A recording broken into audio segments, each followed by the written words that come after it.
All right. Well, I'm here with Pastor Forrest Bridges, youth pastor at Life Church. I just want to ask you a few questions. What was the moment that you felt called into ministry? I felt called into ministry when I was in kindergarten. Grew up in a minister's home, grandparents who were ordained ministers, uncles, and extended family. And so I was around ministry for a while, so it wasn't foreign.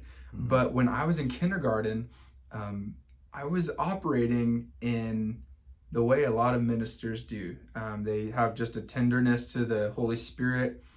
They have a sensitivity to the things of the Lord, and they want to help people. And I've felt that way for a long, long, long time. I've just wanted to please the Lord in whatever I did, and that's not to say I always did well with that.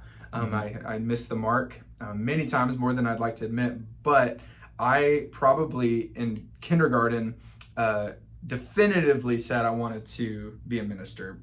When graduation came, all the students were asked to walk across the stage and basically say what they wanted to do when they grew up.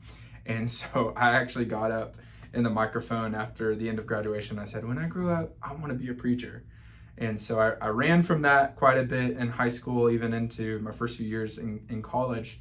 But sure enough, that is the path that my life was headed for. So, yeah. That's awesome. Well, what were some of the challenges that you faced?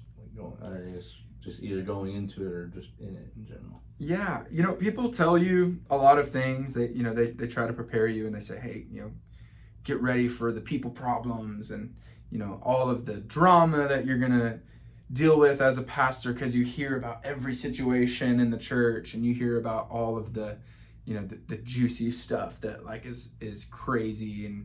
And yes, you are obviously a listening ear to a lot of things and a lot of issues. But for me, I think what's actually been the most challenging is the fact that the ministry hat is always on.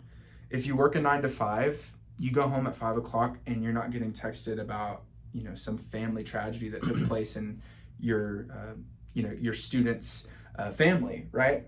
Whereas when you're in ministry, the hat is always on. Like when I leave on a Sunday, when I leave on a Wednesday, when I leave every week, just because I go home doesn't mean I can just take the hat off. It's always on. And I think that is something you couldn't even really prepare somebody for. Like you could say, hey, this is going to be a thing, get ready for it. But until you're actually the guy and you're in the seat, it's a different thing. And it's something you really have to work through and something you have to make sure you and Jesus are on the right page before, addressing and dealing with. Because if you're not having moments to flourish and grow your one-on-one time with Jesus, your personal relationship with Jesus before your relationship for everyone else, then it's going to be a whole other thing when, you could become exhausted and then exhaustion can lead to burnout and all of that. And so you're always on, and that is something that if not managed well can be really dangerous. And that's a unique thing to ministry.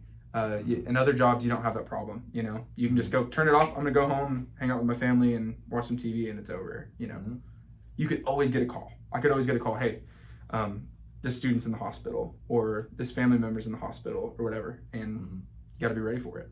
Well, I mean, sometimes it has the problems. Yeah. But last question: what would you say would be some like rewarding moments? Yeah.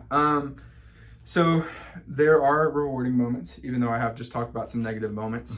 The most rewarding thing on a general level is just seeing people's lives change. There's really no other job or profession out there where you get to watch the fruit of God's work in someone's life, like, come into being, or I should say, you don't get to see the fruit displayed and revealed from what God's done in someone's life with the front row seat that you do in ministry and other jobs. You know what I mean?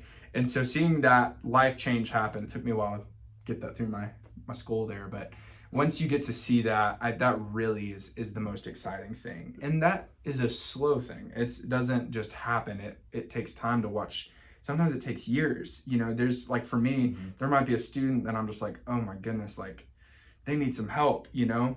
But then like 2, 3, 4 years later, they're like a core student and they're leading other students, and their relationship with the Lord is inspiring even to you, and you're able to see where God has taken someone from point A to point B in a way that only he can.